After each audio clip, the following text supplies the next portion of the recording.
J'explique en premier que ça prend une bonne queue de cheval. Normalement, ça prend une brosse, mais là, j'en avais pas, là. Ça prend une bonne queue de cheval très, très serrée. Si la queue de cheval est lousse, c'est sûr que le chignon tombe. Après ça, on tourne ça ici. On fait le tour. Puis même s'il y a des petits cheveux qui dépassent, c'est pas grave. Parce que là, je le tiens avec ma main. Regardez, ici. C'est pas grave.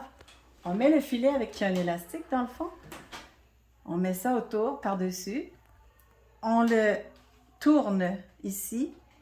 On le met par-dessus encore. On le retourne. Et si on n'a pas plus de cheveux que ça, on le retourne une troisième fois. Là, mon chignon, il est quand même bien, puis je peux l'aplatir maintenant. Parce que il y a le filet qui le sauve. Maintenant, si je ne mets pas de bob-épine, le chignon, il va tomber aussi. Alors, ça prend des bonnes bob-épines. Ce que je fais, c'est que je rentre dans le filet et après, je rentre en dessous ici.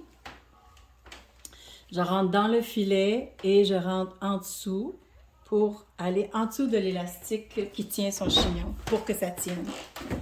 Et je fais ça tout le tour. Alors, ça peut prendre au moins un minimum de 5 à 6 bob-épines, s'il vous plaît.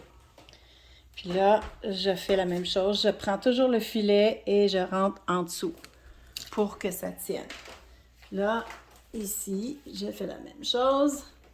Puis je le rentre toujours dans l'élastique, là en dessous. Alors là, son chignon, il est tenu par l'élastique, puis il est très solide. Ça ne tombera plus.